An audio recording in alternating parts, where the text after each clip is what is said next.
स्वाहा तत्सवितुर्वरेण्यं भर्गो देवस्य धीमहि धियो यो न प्रचोदयात्। नमस्कार, मैं हूँ मिसेस संजीव कुणाल। आप कहेंगे ये तो आपके हस्बैंड से पहचान हुई, आप कौन हैं? तो मैं कहूँगी मैं 2 बच्चों की माँ हूँ। आप कहेंगे ये तो बच्चों से पहचान हुई, आप कौन हैं? तो मैं कहूँगी मैं एक टीचर हूँ। तो आप कहेंगे ये तो आपका प्रोफेशन है, आप कौन हैं? तो मैं कहूँगी मैं वो इंसान हूँ जो सुबह उठकर हमेशा ये सोचता है कि मेरी फैमिली की मुझे लव, केयर और कंसर्न से कैसे नर्चरिंग करनी है, और सारा दिन वो कौन कौन सी एक्टिविटी या वो काम करने हैं जो कि उनकी प्रोग्रेस में उनको हेल्प करें। ये तो था मेरा इकिगाई। लेकिन हर व्यक्ति के लिए अपना इकिगाई जानना इतना आसान नहीं होता। सारी उम्र दौड़ भाग करते रहते हैं, लेकिन उन्हें ये समझ में नहीं आता कि मेरा इकिगाई क्या है। यानी कि हमारी गीता में हमें कहा गया है कि हमारे जीवन का सबसे प्रथम जो ध्येय है, हमारा लक्ष्य है, वो है हमारा खुद को जानना कि हम कौन हैं। इसके लिए गीता में गीतों के माध्यम से भावनाओं का मानवीकरण किया गया है, और उसमें कुछ नकारात्मक भावनाएं और कुछ सकारात्मक भावनाओं के बारे में बताया गया है, समझाया गया है, चिताया गया है कि कौन सी भावनाएं हमारे हित में हैं और कौन सी भावनाएं हमारे हित में नहीं हैं, और वो कौन सी भावनाएं हैं जिनको हम पूरी तरह से स्वीकार भी नहीं कर सकते और नकार भी नहीं सकते। यानी कि उनको कंट्रोल करके जीवन को जिया जा सकता है, ताकि हम जो जीवन का परिदृश्य है साफ साफ तरीके से उसे देख सकें, उसे समझ सकें, जान सकें, पहचान सकें। यही बात तो इकिगाई में कही गई है। लास्ट टाइम में जैसे कि मैंने कहा था आपके सामने कि मैं इकिगाई को लेके आऊँगी, जिससे कि आप अपनी इनर मैनेजमेंट को एक और ऊपर पायदान पर लेके जाएंगे। तो जानते हैं ये इकिगाई क्या है। इकिगाई सुन के आपके दिमाग में एक ही बात आ रही होगी कि ये कोई गाय है, यानी कि लड़का है जो हमें जीवन दर्शन के बारे में कुछ बताना चाह रहा है कि किस तरह से हम खुश रहकर उत्साह उमंग के साथ एक लंबा जीवन जी सकते हैं। आप बिल्कुल सही सोच रहे हैं।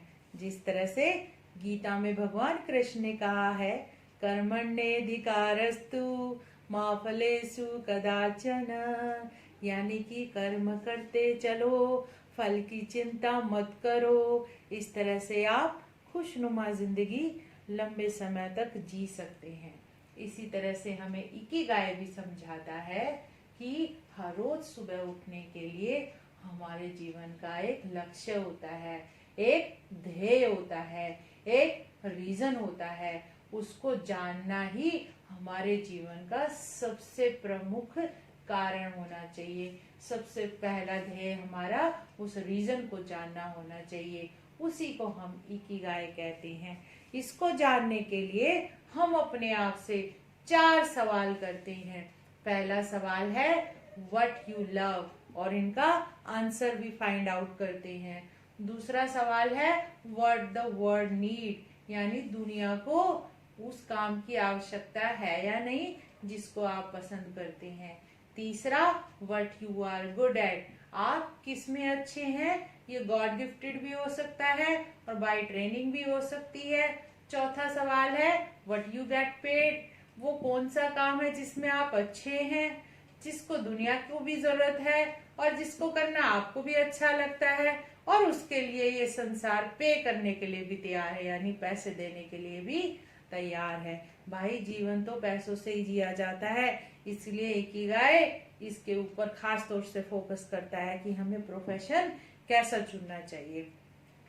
अब ये इकिगाई ओकोनावा नामक जगह से जुड़ा हुआ है, जो कि जापान में है। यहाँ पर सबसे ज्यादा ऐसे लोग पाए जाते हैं जो 100 साल से भी ज्यादा जीते हैं, वो भी एक उमंग के साथ, उत्साह के साथ। तो इसलिए आपके सामने इकिगाई रखने का मेरा मेन मकसद यही था कि आप भी इसको जानकर उत्साह और उमंग के साथ लंबा जीवन जी सके। इसको जानना भी एक कला है। इसको जानने के लिए हम इन 4 सवालों के अनुसार अपने 4 सर्कल ड्रॉ करते हैं, वो भी इंटरसेक्शन के साथ। इसमें हमें 4 इंटरसेक्शन मिलते हैं लीफ के तौर पे। इसमें हम सबसे पहले लिखते हैं अपना मिशन क्या है जिंदगी का, दूसरे में लिखते हैं पैशन क्या है, तीसरे में प्रोफेशन क्या है और चौथे में वोकेशन क्या है। और उसके अनुसार हम अपना पहला सवाल अपने आप से पूछते हैं, व्हाट यू लव। भाई हर व्यक्ति अपनी अपनी तरीके से चीजों को पसंद करता है। कई लोग अगर खाना पसंद करते हैं तो कई लोग बनाना पसंद करते हैं, कई खेलना पसंद करते हैं तो कई गाना पसंद करते हैं। तो भाई सबकी अपनी अपनी चॉइस है। इतनी सारी चॉइस के साथ में आपको समझाना मुश्किल हो जाएगा, तो मैं आपको अपनी पर्सनल व्यू के अनुसार, अपनी चॉइस के अनुसार मैं हर सेक्शन में अपने आंसर रखती हूँ, ताकि आपको चुनने में यानी इकिगाई को पहचानने में आसानी हो। तो what I love to care, concern and love means भगवान ने मुझे लव, केयर और कंसर्न के साथ ब्लेस किया है, तो मैं इसी फीलिंग को हमेशा प्रायोरिटी देती हूँ।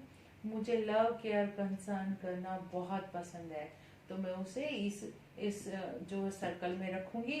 फिर दूसरा सवाल है यहाँ पर, व्हाट द वर्ल्ड नीड। इसमें दुनिया को किस चीज की आवश्यकता हो सकती है। जब हम लव, केयर, कंसर्न की बात करते हैं तो एक टीचर भी लव, केयर, कंसर्न करती है, तो फिर डॉक्टर भी करता है, एक नर्स भी करती है, एक सोशल वर्कर भी कर सकती है, और सबसे पहले एक फैमिली में एक माँ भी करती है। तो माँ होने के नाते मेरा सबसे पहला मिशन है अपनी फैमिली को लव, केयर और कंसर्न से नर्चर करना। उसके बाद एज ए प्रोफेशन मैं टीचर को जो है एक्सेप्ट करती हूँ और एक सोशल वर्कर को भी एडमायर करती हूँ। तो इससे मेरा मिशन मिल जाता है मुझे। मिशन क्या होता है, ये स्वार्थ से ऊपर उठकर हम किसी भी काम को करते हैं और उसे लगे रहते हैं, और उसको करने में हमें अंदर से खुशी मिलती है। अब तीसरा सवाल है, what you are good at. आप किस चीज में अच्छे हैं, जिसको आपको करना भी पसंद है, जिसको दुनिया को भी आवश्यकता है।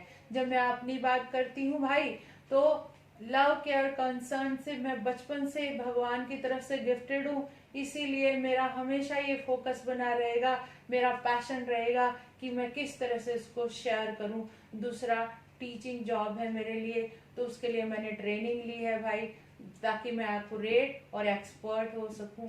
उसके बाद है भाई प्रोफेशन को चुनने की। प्रोफेशन वो होगा what you get paid for, यानी किस चीज के लिए ये दुनिया पे कर सकती है। तो मेरे लिए टीचिंग और सोशल वर्कर प्रायोरिटी होंगी।